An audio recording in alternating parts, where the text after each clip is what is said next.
تو کہتے ہیں میں نے اس دن دیکھا کہ میرے ابا کو مجھ سے ساری زندگی انہوں نے ڈانٹا ہے، آج پتا چلا کتنا پیار ہے۔ ابا جی رو پڑے، کہنے لگے کرما لیے تے مسیتے جانا تاؤں دے دوالے راش ہوتا ہے جمعہ پڑھانا، کار ہونا تے شگیردوں دے دوالے، میں تھوڑا جہا تاں ترانا میرے پتر نو کلے نظر ہی نہ لگ جائے اور اولاد ہی نافرمانی کرے۔ قرآن مجید نے کہا وَبِالْوَالِدَيْنِ احسانا، اپنے والدین کے ساتھ احسان کرو۔ نبی پاک علیہ السلام سے ایک نوجوان نے پوچھا تھا یا رسول اللہ میرے ابا جی مجھ سے پیسے مانگتے ہیں، حکم کیا ہے؟ سادہ سا جواب تھا، دے دے یا نہ دے، دو ہی باتیں۔ والد صاحب پیسے مانگتے ہیں کیا کروں؟ سادی سی بات تھی نا، دے دے یا نہ دے۔ تو حضور نے جو جواب دیا اس نے سارا مضمون مکمل کر دیا۔ بابو فرمانے لگے تو بھی اپنے باپ کا ہے، تیرے پیسے بھی تیرے باپ کے، جب ہیں ہی اسی کے تو یہ تو نے کیا کہا دوں یا نہ دوں، ہیں ہی اسی کے، ہر چیز ہی اسی کی ہے۔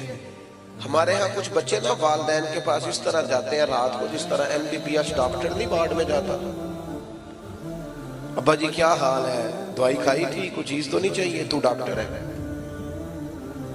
تو یہاں ہیڈ آف دی ڈپارٹمنٹ ہے، پتہ کرنے آیا، وہ ان کے پاس بیٹھ، ان کے پیروں میں بیٹھ، انہیں وقت دے۔ تجھے پتہ ہے نبی پاک علیہ السلام نے فرمایا جنت ماں کے قدموں کے نیچے، حضور نے فرمایا جس کا باپ راضی اس کا اللہ راضی، جس کا باپ ناراض اس کا رب ناراض۔ بلے شاہ تو آسمانی اڈدیاں پھڑنا ہے جڑا گھر بیٹھا انہوں پڑھیا ہی نہیں۔ او خدا کے بندے تو ان کی رضا کو پا جا، یہ سمجھ یہ کیا چاہتے ہیں، تو اس طرح پوچھ رہا جیسے ڈاکٹر پوچھتے ہیں آپ ابا جی کے فرما بردار ہے، کہتے ہیں بالکل خرچہ دیتا ہوں۔ تو خرچہ تو کوئی بندہ غریب سمجھ کے بھی دے دیتا ہے، خرچہ دینا کمال ہے۔ تو بتا انہیں اپنی زندگی میں مقام کیا دیتا ہے، ان سے مشورہ کتنا لیتا ہے، تیری زندگی میں ان کا کردار کتنا، ان کا حکم تو کتنا مانتا ہے، ان کی مرضی کے مطابق تو کتنا چلتا ہے۔ اپنے آپ کو ڈھالیں، اپنے آپ کو ڈھالیں ماں باپ کی مرضی کے مطابق، ان کو دیکھیں وہ کیا چاہتے ہیں، ان کو خوش کریں۔ ہلکی سی بھی بندہ بات کر دے نا ابا جی کو، ہلکی سی، چونکہ ان کی کل انویسٹمنٹ اولاد ہوتی ہے، تو بندہ اتنا بھی کہہ دے نا ابا جی اب آپ بھی سمجھدار ہو جائیں، دنیا بدل گئی ہے، تو ابا ساری رات سوتا نہیں رو رو کے کہ پتر میں ہی نہیں سیانا، زندگی تیرے نام کر دی۔ ہلکی سی بھی کبھی ماں باپ کے معاملے میں کسی قسم کی کمزوری نہ دکھاؤ۔ اور نوجوانوں آپ جوان ہیں تو آپ کا حوصلہ بھی جوان ہونا چاہیے، اور جو ماں باپ کی جھڑکی نہیں سہ سکا پھر اس نے سہنی کس کی ہے، ان کی سہو، یہ ڈانٹ دے تو برداشت کرو، ان کے بارے میں اپنی طبیعتوں کو نرم کرو۔ اور 12 حقوق اعلیٰ حضرت بریلوی رحمت اللہ تعالیٰ علیہ نے لکھے ہیں جو ماں باپ کے وصال کے بعد بندے کی ذمہ داری ہیں: کفن دفن کا بندوبست، احسان ثواب، دعائے مغفرت، اور ان کے رشتہ داروں سے اچھا سلوک، اور ان کے دوستوں سے اچھا سلوک۔ نبی پاک علیہ السلام نے فرمایا جو چاہتا ہے نا کہ وہ ماں باپ سے ان کی قبر میں بھی اچھا سلوک کرے، وہ ماں باپ کے دوستوں سے اچھا سلوک کرے۔ ایک نوجوان نے عرض کیا تھا یا رسول اللہ اگر ماں باپ چلے جائیں اور کچھ پچھتاوا رہ جائے، بہت سارے لوگوں کو رہ جاتا ہے یار پتہ ہوتا اتنی جلدی چلے جانا ہے تو میں یہ کرتا، ماں باپ چلے جائیں پچھتاوا رہ جائے تو کیا حال ہے؟